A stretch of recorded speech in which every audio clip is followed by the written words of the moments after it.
Hello everyone, welcome to Sumedh speaks. यहाँ हम बात करते हैं जियो पॉलिटिक्स, क्रिकेट और हर वो खबर जो भारत के लिए मैटर करती है। क्लियर अपडेट्स, स्मार्ट एनालिसिस, बस बिना ड्रामा के। तो अब आते हैं अपने अभी के टॉपिक पे। Trump is again in the news, obviously because of all the wrong reasons as always. Trump reporters को संबोधित कर रहे थे। उसी दौरान एक ऑस्ट्रेलियन रिपोर्टर जो ऑस्ट्रेलियन ब्रॉडकास्टिंग कॉरपोरेशन को बिलोंग करते हैं, उन्होंने ट्रम्प से एक सवाल पूछा कि वो कितने अमीर हो गए हैं जब से वो प्रेसिडेंट दूसरी बार बने हैं। इसके जवाब में ट्रम्प ने तो पहले कहा कि मुझे नहीं पता, क्योंकि मेरे बच्चे और फैमिली बिजनेस को देख रहे हैं। इसके बाद ट्रम्प रुके नहीं और उन्होंने आगे बोला कि in my opinion you are hurting Australia right now and they want to get along with me. इसका मतलब उनके हिसाब से ऑस्ट्रेलिया को ये सवाल जो एक रिपोर्टर ने पूछा है, ये सवाल ऑस्ट्रेलिया को हर्ट करेगा, क्योंकि ऑस्ट्रेलिया के प्राइम मिनिस्टर, उनकी कैबिनेट, वो लोग ट्रम्प के साथ बहुत अच्छे संबंध चाह रहे हैं।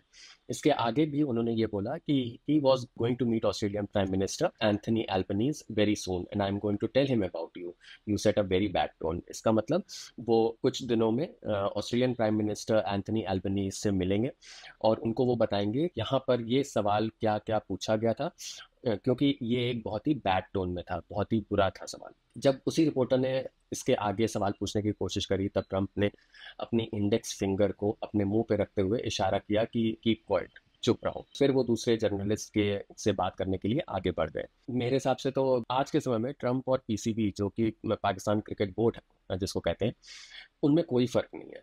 दोनों ही काम करते हैं मगर न्यूज में ज्यादा बने रहते हैं because of all the wrong reason. Trump जो सो कॉल्ड ओल्डेस्ट डेमोक्रेसी के प्रेसिडेंट है, वो रिपोर्टर के साथ ऐसे बर्ताव करते हैं। मैं इसीलिए कहता हूँ कि ये वेस्टर्न हिपोक्रेसी सामने लाने की ज़रूरत है और हर बार ज़रूरत है। आप लोग कितनी बार सुनते होंगे कि किसी वेस्टर्न ऑर्गेनाइजेशन ने सर्वे किया है और प्रेस फ्रीडम में इंडिया को काफ़ी नीचे रैंक दी है। ऐसी ऑर्गेनाइजेशन अपनी खुद की डेमोक्रेसी को डेलिबरेटली ओवरलुक करती हैं, जहां मीडिया के साथ इस तरह का बर्ताव किया जाता है। ऐसा कोई एपिसोड, गॉड फॉरबिड, अगर इंडिया में होता तो पता नहीं कितना तहलका मच चुका होता। और सिर्फ इंडिया में ही तहलका नहीं, मैं ऑल ओवर वर्ल्ड की बात कर रहा हूँ, कि हर जगह इंडिया को कितना डाउन अपॉन किया जाता। दूसरी चीज, ये यूएस कैसी डेमोक्रेसी है मुझे ये नहीं पता, क्योंकि जहां पर एक इंसान इतने पावरफुल पोजीशन में बैठा है और उसकी खुद की फैमिली, बच्चे और कंपनी दूसरे देशों के रियल एस्टेट में इन्वेस्ट कर रहे हैं, ट्रम्प टावर्स बना रहे हैं, और फिर दूसरी कंट्री जो इस केस में पाकिस्तान है, उसके साथ मिलकर क्रिप्टो करेंसी की कंपनी चला रहे हैं। पाकिस्तान की गवर्नमेंट और उनकी आर्मी इस बिजनेस में पूरी तरीके से इन्वॉल्व है। ऑब्वियसली ट्रम्प खुद, उनके बच्चे, फैमिली, उनकी कंपनी तो कमा ही रही होगी, मगर मेरा ये सोचना भी है कि जितना भी पाकिस्तान आर्मी और वहाँ की हुकूमत, जो पाकिस्तान गवर्नमेंट वो कमा रही है, उसमें से कितना पैसा टेररिस्ट ऑर्गेनाइजेशंस को जा रहा है, जैसे जैश ए मोहम्मद, तहरीक तालिबान पाकिस्तान, या और जो इनके यहाँ जो टेररिस्ट ऑर्गेनाइजेशंस हैं, उनकी उनकी फंडिंग की जा रही होगी। वही टेररिस्ट जो आगे चल करके मासूमों को मारते हैं और जिसका जिक्र भी ह्यूमन राइट्स में बहुत कम होता है। अब ये सब क्यों होता है? क्योंकि ह्यूमन राइट्स की जो ऑर्गेनाइजेशंस है वो भी वेस्टर्न ही है।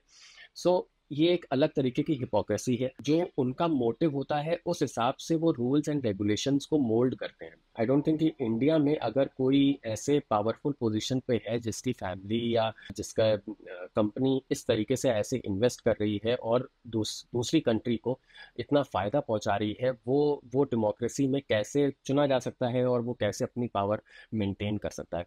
बहरहाल आप कमेंट सेक्शन में बताइए कि आप लोग क्या सोचते हैं इस टॉपिक पे। Thank you for watching this video. Please like, share and subscribe.